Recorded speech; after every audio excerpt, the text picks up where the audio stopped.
ओम श्री गुरुवे नमः। ओम श्री गुरुवे नमः। ओम श्री गुरुवे नमः। आदरणीय मित्रों, आज की इस चर्चा में मैं आपका स्वागत करता हूं। इधर कुछ समय से हमने अपने वीडियो के डिस्क्रिप्शन में एक व्हाट्सएप नंबर लिख छोड़ा है। जब से वह व्हाट्सएप नंबर हमने डिस्क्रिप्शन में रखा है, जीवन से जुड़े दुख के, सुख के, साधना के, ध्यान के, समाधि के, स्वर विज्ञान से संबंधित अनेकों प्रकार की समस्याएं मित्रों के समक्ष हैं। वह व्हाट्सएप के माध्यम से मुझे निरंतर मैसेज कर रहे हैं। मुझे करीब 20 दिन में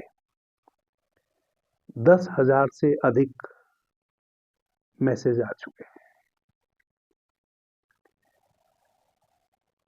अधिकतर मित्रों की जो समस्या है वह एक ही है। मुश्किल से 1 या 2% मित्रों की समस्या ध्यान समाधि से संबंधित थी।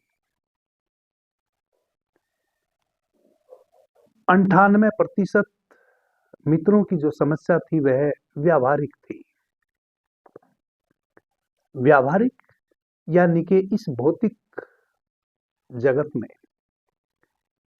अपने सांसारिक जीवन को जीने के क्रम में नाना प्रकार की जो समस्याएं हैं, उनसे जो मित्र दो चार हो रहे हैं।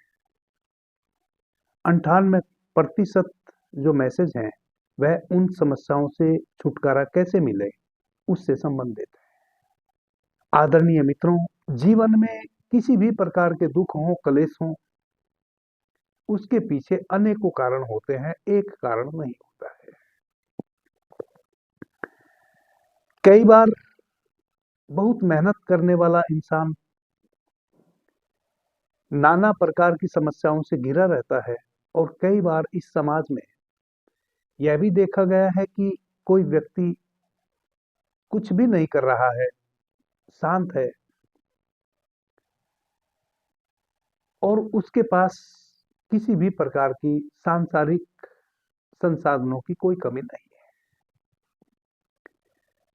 कई बार हमें लगता है कि परमात्मा अनदेखी कर रहा है हमारी। परमात्मा कभी भी अनदेखी नहीं करता। सबसे पहले तो हमें अपने जीवन में जो भी हमें संकट है, उस संकट के पीछे के कारण को खोजना चाहिए। किसी भी प्रकार का दुख कष्ट है तो उसके पीछे कोई ना कोई कारण होता है। भगवान बुद्ध के 4 आर्य सत्य थे जिनका वह निरंतर चर्चा किया करते थे। पहला, इस जगत में दुख है। दूसरा, दुख का कारण है। और तीसरा, कारण को समझ के दूर किया जा सकता है। और चौथा, दुख मुक्त अवस्था।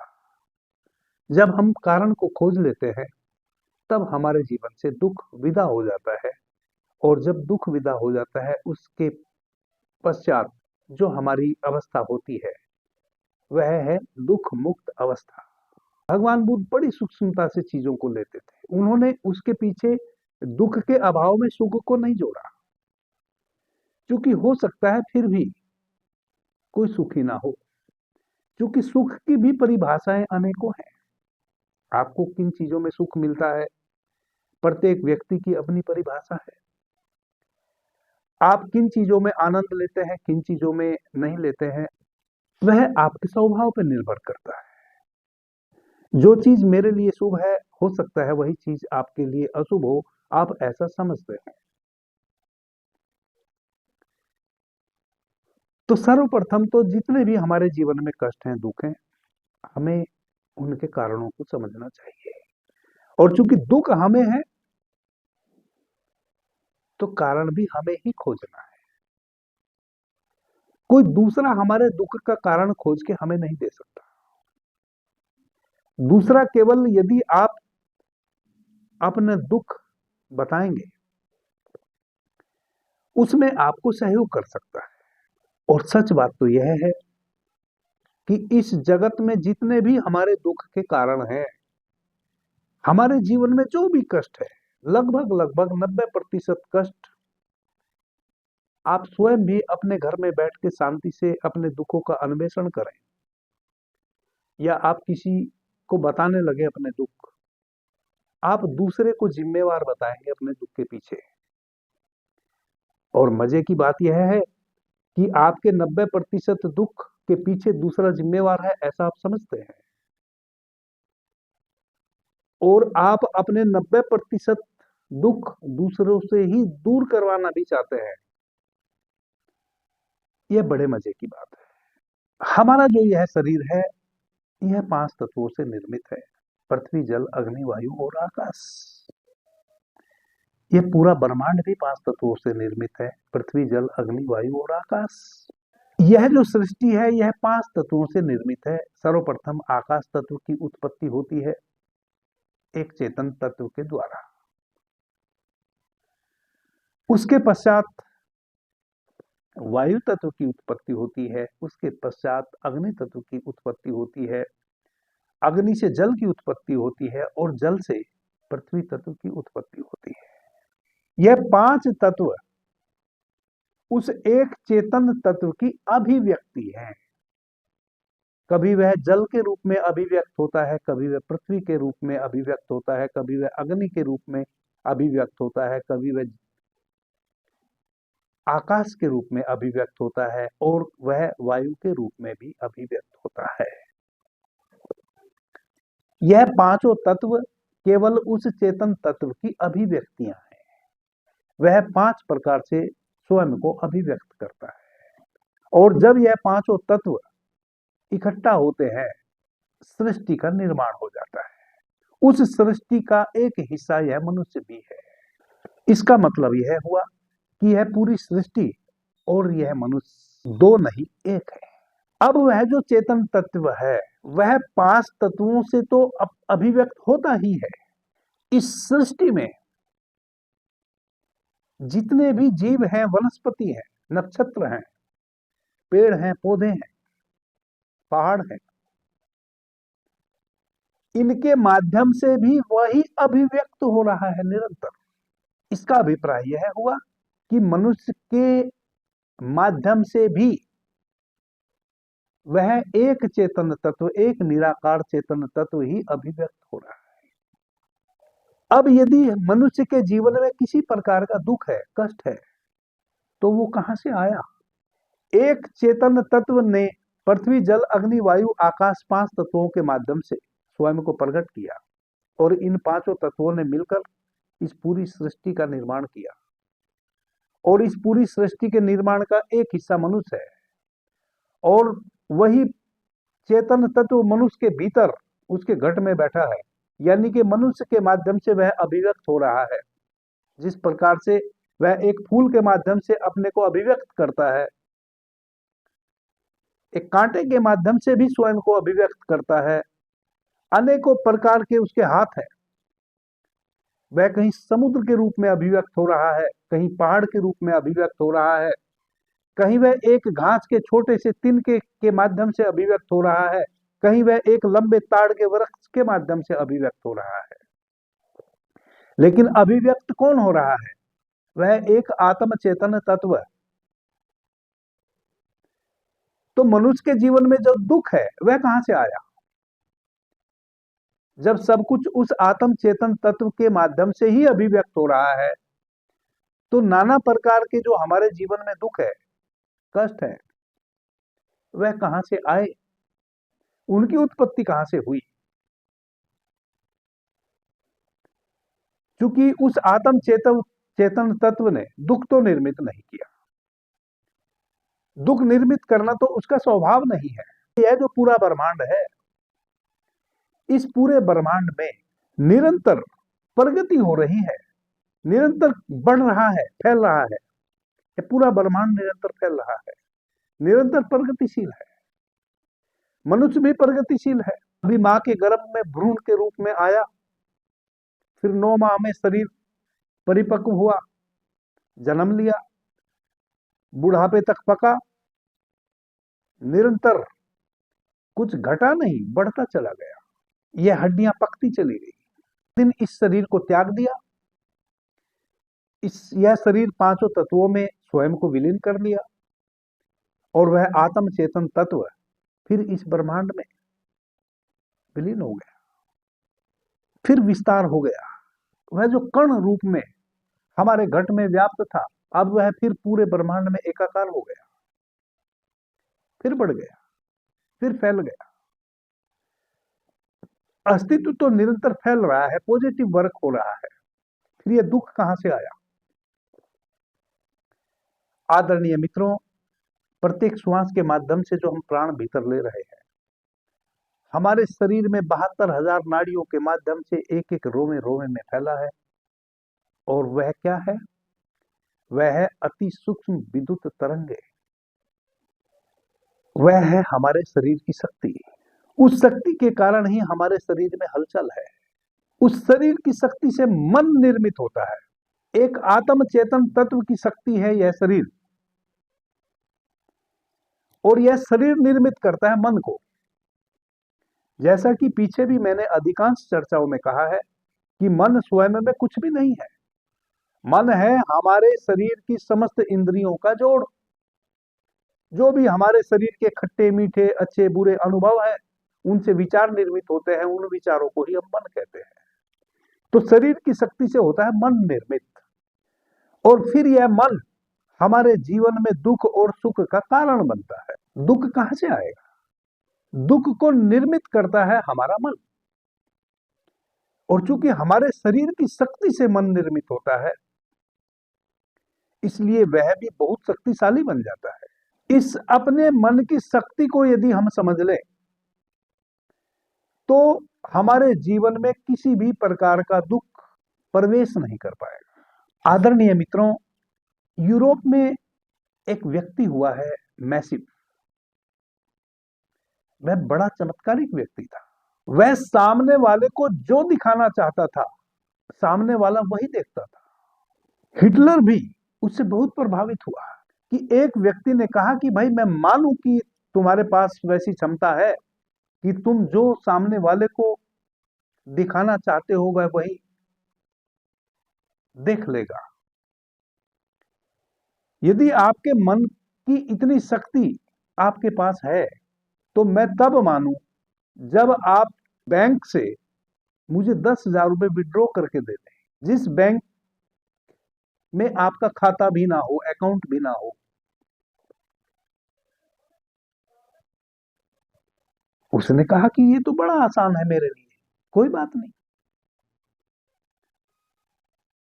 चलो मैं तुम्हारे बैंक से कल 10,000 रुपए विड्रॉ करके आपको दे दूंगा। व्यक्ति बैंक जाता है। जिन लोगों ने उसकी परीक्षा लेनी थी वह सब इंतजाम कर लेते हैं, चारों तरफ अपने आदमी लगा देते हैं, कैमरे लगा देते हैं, ताकि वह पहले से कोई योजना ना बना सके। सब प्रकार से वैसी व्यवस्था कर लेते हैं ताकि सच और झूठ का पता चल सके। क्या सच में वह बैंक के मैनेजर को प्रभावित कर सकता है? और उसने किया। वह एक प्लेन पेपर लेके गया और उस प्लेन पेपर पे उसने 10,000 रुपए विड्रॉ के लिए लिख लिया, और उस बैंक के मैनेजर के समक्ष वह 10 सेकंड खड़ा हुआ, उसके मनस को प्रभावित किया। मैसिव ने एक कागज का टुकड़ा प्लेन, जिसपे कुछ लिखा भी नहीं था, वह उस मैनेजर के समक्ष रखा और कहा कि यह मेरा अकाउंट नंबर है जो इसमें लिखा हुआ है। मेरे अकाउंट में कुल इतने रुपए हैं और इसमें से मुझे 10,000 रुपए विड्रॉ करने हैं, जो कि मैंने ये विड्रॉ फॉर्म भर दिया है। आप मुझे 10,000 रुपए मेरे अकाउंट से दे दें। उस बैंक मैनेजर ने उस प्लान पेपर को देखा और जो मैसिव ने कहा था वह सब उसने उसमें पढ़ा, अकाउंट नंबर भी पढ़ा, उसके खाते में कितने रुपए हैं वह भी पढ़े, और कितने रुपए उसने विड्रॉ करने हैं वह भी पढ़े, और उस पे सिग्नेचर किया, मोहर मारी, और उसको 10,000 रुपए विड्रॉ करके दे दिए, और मैसिव चला आया। जो लोग मैसिव की परीक्षा लेना चाहते थे वह बड़े आश्चर्यचकित हुए। पूरी दुनिया में बात फैली, और दुनिया में बात फैलने के पीछे एक और कारण हो गया। जब पैसे मैसिव ने विड्रॉ कर लिए, उन लोगों को दिखा दिए, वह लोग सब प्रकार से परीक्षा कर लिए, 1 घंटे के पश्चात मैसिव वापस बैंक में जाता है उन लोगों के साथ जो उसकी परीक्षा ले रहे थे। मैसिव कहता है कि अभी अभी जो 1 घंटा पूर्व मैंने 10,000 रुपए आपके माध्यम से विड्रॉ किए हैं अपने अकाउंट से, जरा मेरे अकाउंट का बैलेंस तो बताओ कितना है। मैनेजर ने कहा कि अपना अकाउंट नंबर जरा मुझे बताओ। मैसिव ने कहा कि जो विड्रॉ फॉर्म मैंने आपको दिया था उसमें सब लिखा है, उसको जरा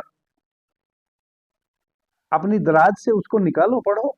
उस मैनेजर ने उस विड्रॉ फॉर्म को जब निकाला, वह एक प्लेन पेपर था, और उसमें तो कुछ भी नहीं लिखा हुआ था। और उस बैंक मैनेजर ने बहुत अच्छे से उसको देखा, और वह आश्चर्यचकित हुआ कि यह गलती उससे हो कैसे गई। जिस विड्रॉ फॉर्म को भर के 10,000 रुपए मैसिव ने विड्रॉ किए, वह तो फॉर्म था ही नहीं, वह तो बिल्कुल प्लेन पेपर था, और मैसिव का तो कोई अकाउंट उस बैंक में था ही नहीं। आदरणीय मित्रों, उस बैंक के मैनेजर ने अपने घर जाके आत्महत्या कर ली। वह इतना घबरा गया। उन दिनों 10,000 रुपए आज के अरबों खरबों रुपए थे। वह बैंक मैनेजर घबरा गया, वह बहुत भयभीत हो गया कि यह गलती मेरे से कैसे हो गई, और उसने अपने घर जाके आत्महत्या कर ली। इस कारण से वह घटना पूरे यूरोप में चर्चा का विषय बनी।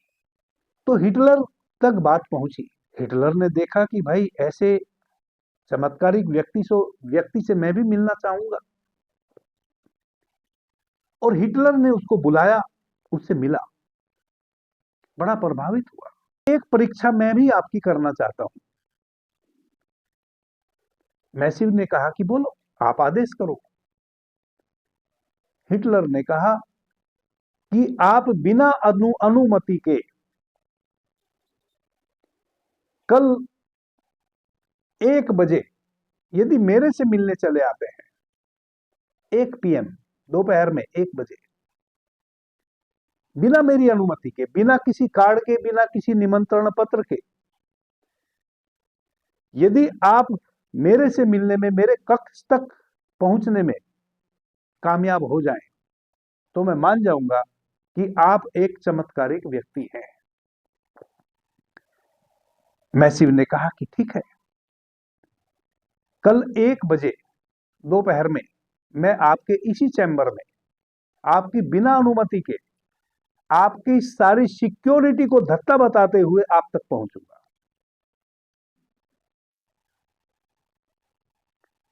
आदरणीय मित्रों, मैसिव अगले दिन सही 1 बजे हिटलर के कक्ष में पहुंच गया। कहते हैं कि जीवन में पहली बार हिटलर कपा। हिटलर कब गया? क्योंकि हिटलर ने अपनी वैसी व्यवस्था कर रखी थी कि परिंदा भी पार नहीं मार सकता हिटलर तक पहुंचने के लिए। हिटलर के जैसे 7 हिटलर डुप्लीकेट हिटलर ने तैयार कर रखे थे। बड़ी मुश्किल से लोगों को पता चलता था, हम ओरिजिनल हिटलर से मिले कि डुप्लीकेट हिटलर से ही हाय हेलो करके निकल गए। लेकिन मैसिव पहुंच गया। कैसे पहुंचा? पहले जो सुरक्षा गार्ड थे उनके पास मैसिव पहुंचा, अपनी पॉकेट में से बाकायदा एक निमंत्रण पत्र निकाला और उनको दिया कि देखो, हिटलर ने मुझे बुलाया है, यह उनका निमंत्रण पत्र है। सही 1 बजे उन्होंने मुझे बुलाया है, और चूंकि आप तो जानते हैं वह टाइम के बहुत पक्के हैं, इसलिए आप जल्दी इस निमंत्रण पत्र को देखो और मुझे आगे जाने दो ताकि मैं समय से पहुंच सकूं। और उन सिक्योरिटी गार्ड ने बाकायदा उस निमंत्रण पत्र को देखा जिसमें नीचे हिटलर के हस्ताक्षर भी थे ओरिजिनल, और उसको उन्होंने जाने दिया। इस प्रकार से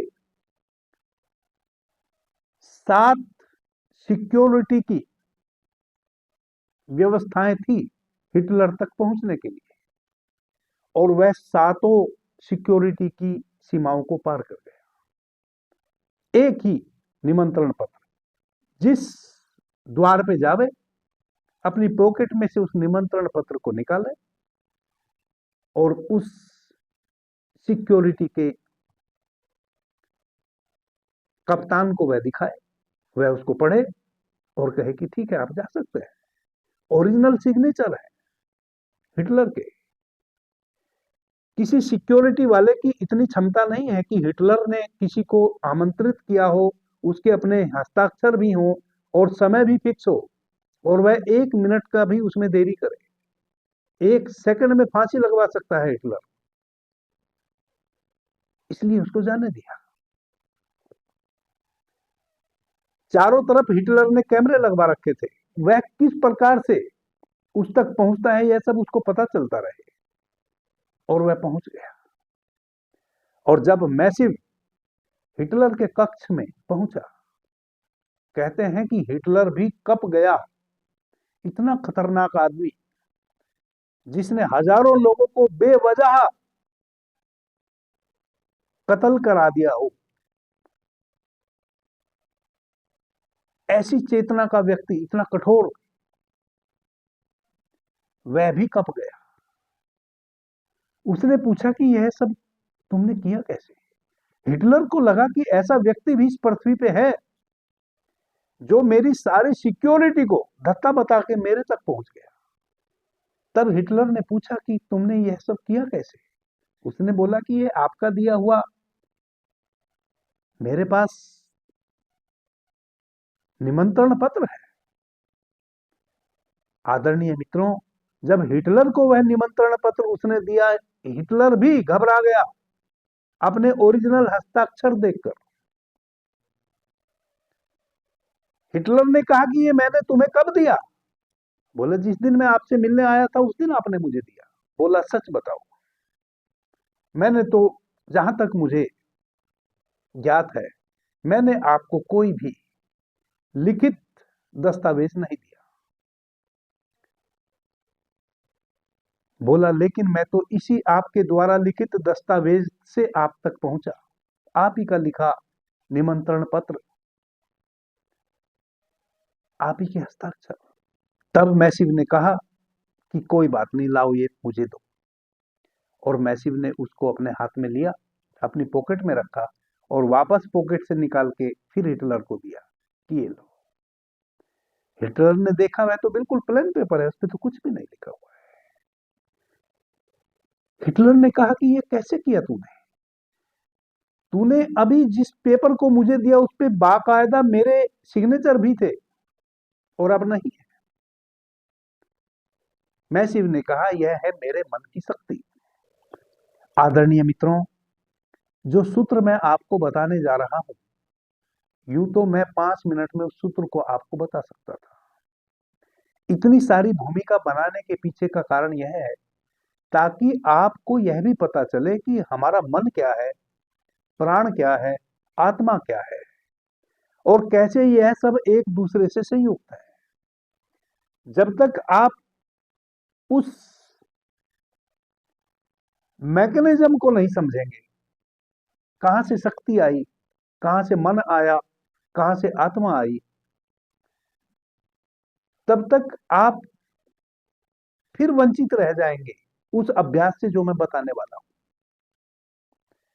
क्योंकि आपका जो मन है वह आपको बहला लेगा कि किस चक्कर में पड़े हो, कहीं इससे दुख दूर होने वाले हैं, क्या फालतू की बात में पड़े हो, छोड़ो यह सब मिथ्या बातें हैं। मैकेनिज्म यदि आपको पता होगा तब आप भरोसे से अभ्यास करेंगे। और चूंकि अंततः जैसा कि मैंने इस चर्चा के शुरू में ही कहा था, करना सब कुछ आपने ही है। दूसरा व्यक्ति केवल आपका सहयोगी बन सकता है। आदरणीय मित्रों, यह सब जो शक्तियां हैं, इसके लिए आपको कोई बहुत बड़ा आध्यात्मिक ज्ञान होने की आवश्यकता नहीं है। बस आप मैकेनिज्म को समझ लें। साधारण सा व्यक्ति गांव देहात में, आपको कोई तकलीफ होती है, आप उसके पास जाते हैं, वह कागज में कुछ मंत्र लिखता है, उसकी पोटली बनाता है, एक कपड़े में उसको सी देता है और धागे के सहारे से आपकी गर्दन में या आपके हाथ में उसको बांध देता है, जिसको हम कहते हैं ताबीज गंडा। और आप जिस उद्देश्य से वह ताबीज पहने हैं, उस उद्देश्य की धीरे धीरे पूर्ति होनी शुरू हो जाती है। और जिसने वह ताबीज बना के दिया है, वह अति साधारण व्यक्ति है, आप ही के गांव का साधारण सा व्यक्ति।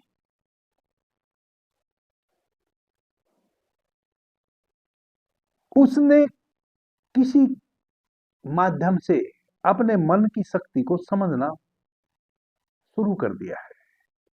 वह अपने मन की शक्ति को समझ गया है, भले वह उस मैकेनिज्म को ना समझा हो जो मैं आपको बताया हूं। आदरणीय मित्रों, इसी प्रकार से ऐसे भी प्रयोग मैंने देखे हैं कि आपको कोई तकलीफ है, आप किसी के पास जाते हैं, आप अपनी तकलीफ बताते हैं, और जिसको आप अपनी तकलीफ बता रहे हैं वह एक साधारण सा व्यक्ति है। वह आपकी तकलीफ सुनता है, एक कागज पे वह कुछ लिखता है, उसकी पोटली बनाता है और एक गिलास पानी में उसको डूबने रख देता है। कुछ समय के पश्चात उस कागज को निकाल के वह फाड़ के फेंक देता है और आपको वह पानी पीने देता है, और आप उस पानी को पी लेते हैं। और इस प्रकार से 2, 4, 10 बार आप उस व्यक्ति के पास इस अभ्यास से गुजरते हैं जाके, और आपको रिलीफ मिलनी शुरू हो जाती है। इसके पीछे दो कारण हैं। एक तो कागज में आपकी भाव तरंगों को ऑब्जर्व करने की बहुत अधिक क्षमता है। जैसे पानी में बहुत अधिक क्षमता है, वैसे ही कागज में भी आपकी भाव तरंगों को अपने में ऑब्जर्व करने की बहुत क्षमता है। दूसरा, आपके मन की शक्ति इतनी बड़ी है, मन के कारण ही आप बार बार इस पृथ्वी पे जन्मते हैं। इतनी बड़ी शक्ति है मन की। कहते हैं ना, मन के हारे हार है और मन के जीते जीत।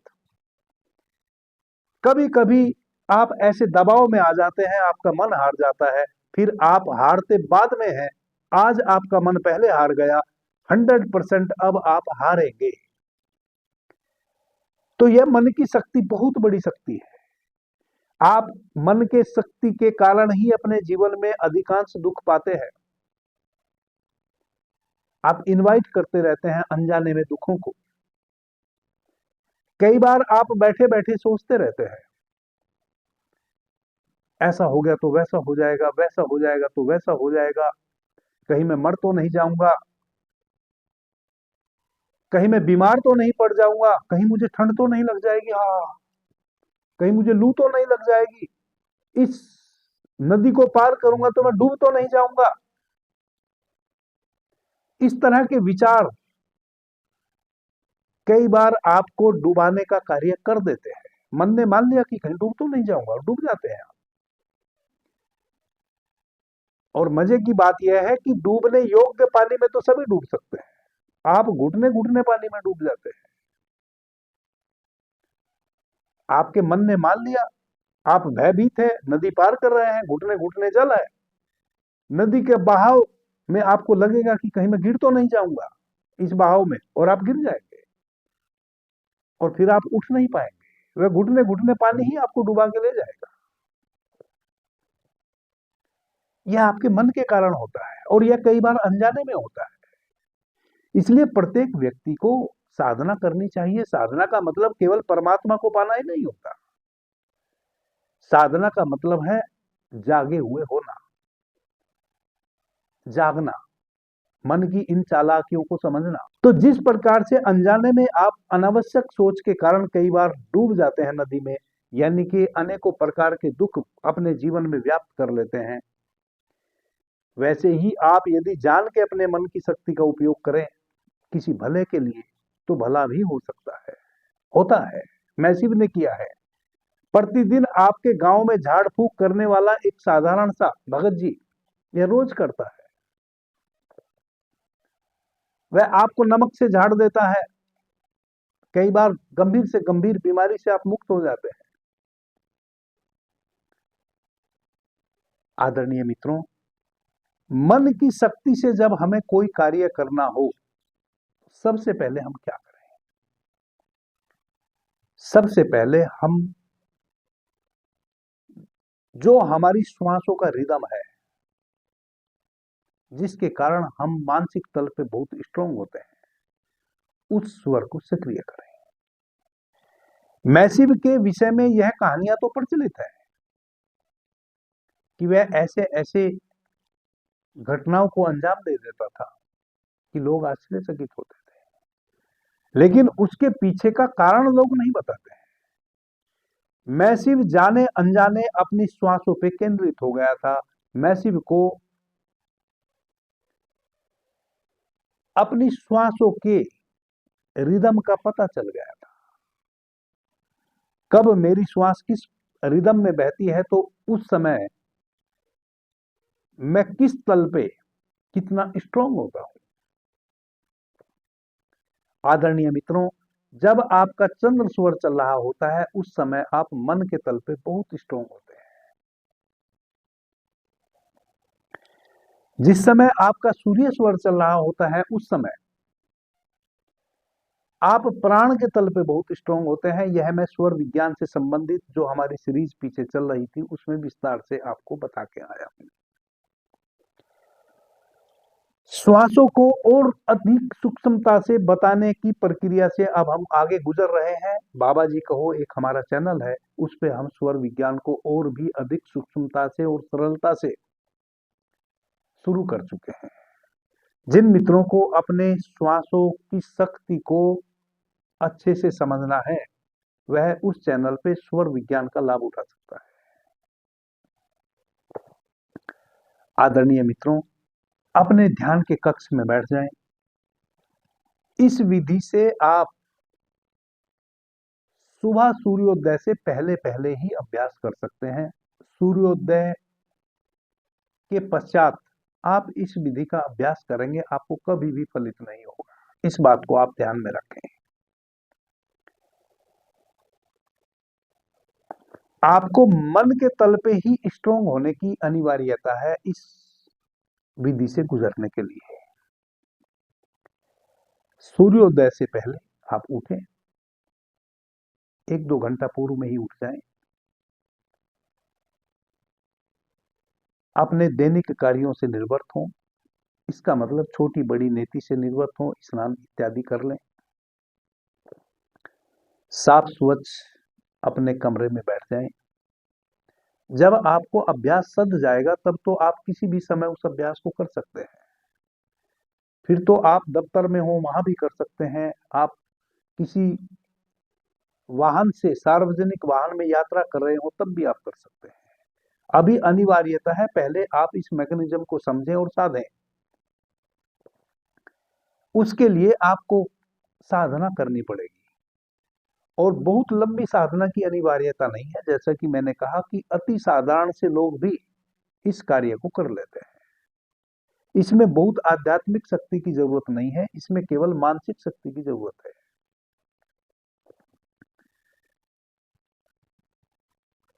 यह मन हमारा शरीर की शक्ति से निर्मित हुआ है, और शरीर की शक्ति कहां से आई है?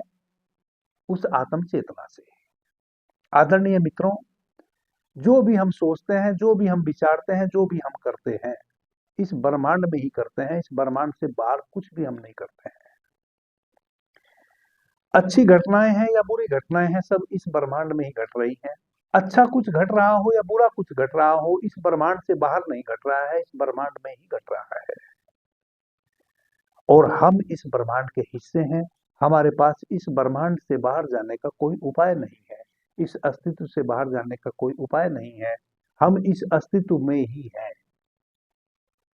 जब आप अपने घर में हैं, अपने बिस्तर पे हैं, तब भी आप इस ब्रह्मांड में ही हैं, इस ब्रह्मांड के बाहर नहीं है। यह पृथ्वी भी इस ब्रह्मांड में झूल रही है और आप इस पृथ्वी पे झूल रहे हैं निरंतर। आपको पता भी नहीं चलता कब आप भी पृथ्वी के साथ घूम गए। आपकी पृथ्वी निरंतर चक्कर लगा रही है सूर्य के। आप भी पृथ्वी के साथ चक्कर लगा रहे हैं। यह इतना सूक्ष्म गति से हो रहा है कि आपको पता नहीं चलता है। आपको पता चले या ना चले, अस्तित्वगत सभी क्रियाएं निरंतरता से हो रही है। अब जो भी आपने विचार करना है, करना इस अस्तित्व में ही है। दुख आया है तो इस अस्तित्व से आया है। सुख की अपेक्षा हम रख रहे हैं, वह भी इस अस्तित्व से आएगा। दुख भला आएगा ही क्यों, जब इस ब्रह्मांड का दुख देने का किसी को कोई इरादा ही नहीं है, स्वभाव ही नहीं है। ब्रह्मांड का स्वभाव ही नहीं है दुख देना। ब्रह्मांड तो निरंतर आपको फैला रहा है, पल्लवित कर रहा है, पुष्पित कर रहा है। दुख तो आया है हमारे मन के कारण। अब इस मन से ही हमें सुख को लाना है। सूर्योदय से पहले उठें, शांत चित्त मौन बैठ जाएं, स्नान इत्यादि करके अपने चंद्र स्वर को सक्रिय करें। यदि सूर्य स्वर बह रहा है उसको रोकें, चंद्र स्वर को सक्रिय करें। रोकने की विधि मैंने पीछे बताई है। जिस स्वर को भी आपने रोकना हो उसके विपरीत अपने हाथ की मुट्ठी बांधें। सूर्य स्वर को रोकना है, बाएं हाथ को मुट्ठी बांध के दाहिनी कुक्षी में ऐसे रखें और ऐसे दबा लें। दाहिने हाथ के थंब से, अंगूठे से अपने सूर्य स्वर को अपने दाहिनी नासिका के छिद्र को ऐसे बंद करें और लेफ्ट बाई नासिका से चंद्र स्वर से श्वास को लेवें और चंद्र स्वर से श्वास को छोड़ें। कुछ समय के अंतराल में आपका चंद्र स्वर शुरू हो जाएगा और सूर्य स्वर आपका बंद हो जाएगा। जब आपका सूर्य स्वर बंद हो जाए तब एक रुई की गुत्था बनाएं और सूर्य स्वर में घुसा लें ताकि वह जल्दी फिर से सक्रिय ना हो जाए। जब तक उस रुई के गुट्ठे को आप भीतर घुसा के रखेंगे तब तक अब आपका चंद्र स्वर ही चलता रहेगा। तो चंद्र स्वर को इस प्रकार से सक्रिय करके पालथी मार के बैठ जाए, पूरब दिशा की तरफ मुंह कर लें। अब आप निरंतर गहरी श्वास अपने चंद्र स्वर से लें। हल्के से आंखों को बंद कर लें। अपने चंद्र स्वर से लंबी गहरी श्वास भीतर जाने दें। आप अपने पूरे होश को अपने आज्ञा चक्र पे स्थित कर लें।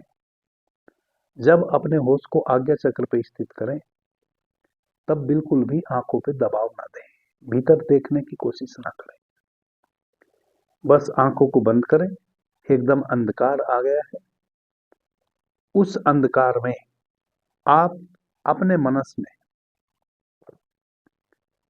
जो भी चाहते हैं उसके अक्षर मानसिक रूप से लिखें। जैसे आप धन चाहते हैं कि मेरे जीवन में धन का आगमन हो, मेरे जीवन में धन का आगमन हो, मेरे जीवन में जो भी आपकी लैंग्वेज है उस लैंग्वेज में आप भीतर अपने मनस में इन 4 शब्दों को लिखें। मेरे जीवन में धन का आगमन हो। इसको आप जो भी लैंग्वेज आपकी है उस लैंग्वेज में भीतर लिखें मानसिक रूप से।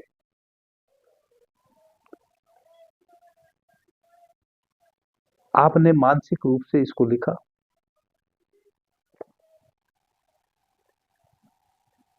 अब उसको पढ़ें। मेरे जीवन में धन का आगमन हो। जो आपने मानसिक रूप से लिखा है अब उसको पढ़ें। अब भाव करें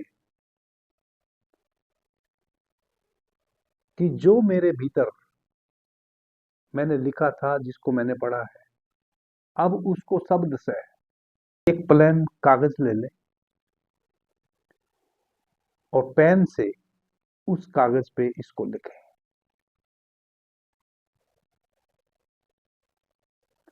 मेरे जीवन में धन का आगमन हो। मेरे जीवन में धन का आगमन हो। आप जब भीतर अपने मनस में लिख रहे हैं मेरे जीवन में धन का आगमन हो, कौन लिख रहा है? आपका मन। मन कैसे लिख रहा है? यह एक विचार है। मेरे जीवन में धन का आगमन हो, यह एक विचार है। विचार उठा मन में, मन ने उसको स्वीकार कर लिया। अब आपका मन उसको पढ़ रहा है जो आपने लिखा है। मेरे जीवन में धन का आगमन हो। मन उसको पढ़ लिया। अब आप भाव करें कि वह एक एक अक्षर उतर के आ रहा है आपके कागज में, आपकी भाव दशा के रूप में। और अपने एक एक अक्षर के प्रति यह भाव दशा रखते हुए कि जो मैंने संकल्प लिया है मेरे मन के द्वारा, वह मैं इस कागज पे लिख रहा हूं। और इस कागज पे लिखा हुआ 21 दिन में पूरा हो जाएगा। उस कागज को लिख के और आप उस कागज को बंद कर लें। बंद करके अपनी पॉकेट में रख लें। आप दिन भर जो भी कार्य करते हैं, जहां भी हैं, ऑफिस में है, घर में है, दफ्तर में है, नौकरी में है, कहीं भी आपके पॉकेट में वह कागज रखा है, उसके प्रति अपनी स्मृति को बनाए रखें। आपके कागज में क्या लिखा है? मेरे जीवन में धन का आगमन होने वाला है, हो रहा है। उसके प्रति आप निरंतर सचेत रहें। रात्रि में जब आप शयन के लिए जाएं, अपने तकिया के नीचे उस कागज को निकाल के पॉकेट से अपने तकिया के नीचे रख लें, बिल्कुल अपने मनस के पीछे यहां। और इस स्मरण के साथ सो जाएं कि मेरे कागज में जो लिखा है, मेरे जीवन में धन का आगमन होने वाला है, वह शब्द से वैसा ही होने वाला है। आपने 21 दिन का संकल्प लिया है। 21 दिन में आपके जीवन में कहीं से ना कहीं से धन के स्रोत खुल जाएंगे। आपको अपॉर्चुनिटी आनी शुरू हो जाएगी, जहां से धन का आगमन होना शुरू हो जाएगा। उस अपॉर्चुनिटी को आपको भुलाना है। आदरणीय मित्रों, कभी भी इस भ्रम में ना रहे कि धन की वर्षा होएगी। अपॉर्चुनिटी आएगी, कोई ना कोई ऐसी अपॉर्चुनिटी 21 दिन के अंदर आपके पास आएगी।